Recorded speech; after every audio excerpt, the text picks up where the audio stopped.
kevät 2060 on tämmöinen mukava koordinaatistotehtävä. Eli meillä on annettu suunikkaa kulmapisteet, piirretään se suunnikas koordinaatisto. Viivotin tietenkin käyttöön kaikki te opiskelijat. No niin, A1 miinus 2. B6 miinus 1.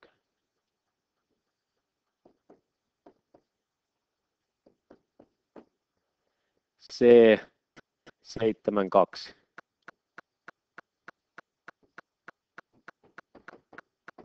Ja D2,1. Ja piirretään siihen suuntaan. Näin. Ja nyt laske suunnikkaan pintaa. Kaikki tämmöiset epämääräiset oliot, jotka on koordinaatista on piirretty, niin aina tämä pinta-alalaskuidea on niin, että tee ympärille suora kaide. Ja asiat helpottuu. Eli tässä vieressä on paljon helpompia olioita. Eli on suorakulmaisia kolmioita ja kaksi tuommoista kulmanoppaa. Ne saadaan ruutuina tuo laskettua helposti. Eli pinta-ala on tuo suorakäteen pinta-ala 6 kertaa 4. 6 kertaa 4 miinus sitten lähdetään noita kolmioita ottaa. No, jos lähdetään vasemmasta vihreällä piirretty kolmio, niin se on siellä 3 kertaa 1. Sitten siellä on se kulmanoppa 1. Sitten on sinisellä piirretty kolmio. 5 kertaa 1. Sitten on mulla tässä kuvassa violetilla piirretty kolmio. 3 kertaa 1 taas. Ja sitten on taas yksi tuommoinen noppa tuolta kulmasta ja sitten on tämä keltainen kolmio. 5 kertaa 1 taas. Eli miinus 1 miinus 5 kertaa 1. Ja nyt kun tätä lähtee katsomaan, niin 24 ruutua miinus puolitoista. Miinus, no otetaan miinus puolitoista miinus 1, miinus 2,5 miinus puolitoista, miinus 1, miinus 2,5. Niin yhteensä tällä negatiivisella puolella on 5, 6, 7, 10, 14 ruutua. Tarkistetaanpa vielä 5, 8, 10, kyllä. Ja kulmien suuruudet asteen 10-osan tarkkuudella. Ja se oli sitten niin, että alettiin katsomaan näitä viereisiä kulmia. Eli täältä vaikka tuo kulma A, kun lähdetään laskemaan, niin lasketaan eka tuosta vihreästä kolmiosta kulma alfa. Eli vihreän kolmio, joka on suorakulmainen, jossa on 1 ja 3, niin täällä tämä kulma alfa saan tangentilla. Tangentti alfa on 1/3 kulma. Kysytään laskimelta, mikä se on.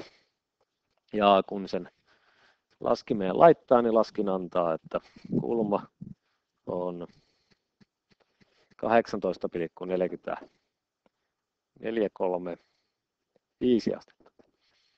Ja vastaavasti otetaan tuo keltainen kulma tuolta, ja me tolmiossa merkitään sitä vaikka beetalla. Eli täältä ja beetta, ja 1 ja 5. Ja tangentti beetta on 1/5 ja beetta on silloin tangentti. Kysytään, että mikä on kulma, kun suhde on 1/5, ja laskin antaa, että kulma on 11,3 astetta. 11,31 astetta. Joten tuo meidän kysytty kulma A,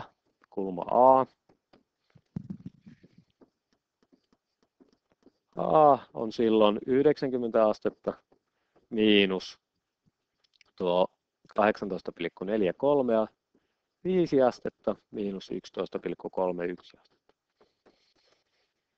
90 miinus. Nämä jää laskukoneeseen sitten. Kun laittaa, niin saa, että on 60 60,255 astetta. Asteen kymmenesosan tarkkuudella on 60,3 astetta.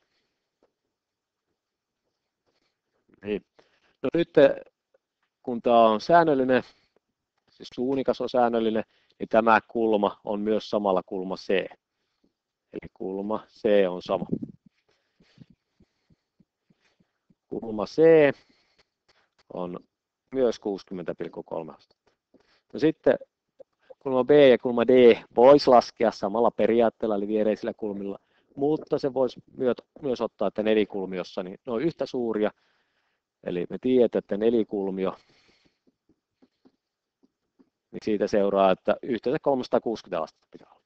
Ja siitä me saadaan, että jos merkitään tätä vaikka kulma B, niin kulma B on yhtä suuri kuin kulma D, niin on se 360 astetta miinus 2 kappaletta noita 60,255 asteisia kulmia. Ja sitten kun näitä on 2 kappaletta näitä kulmia, niin jaettuna 2. Ja laskukoneeseen saadaan 119,745 astetta, eli on asteen kymmenesosan tarkkuudella 119,7 astetta.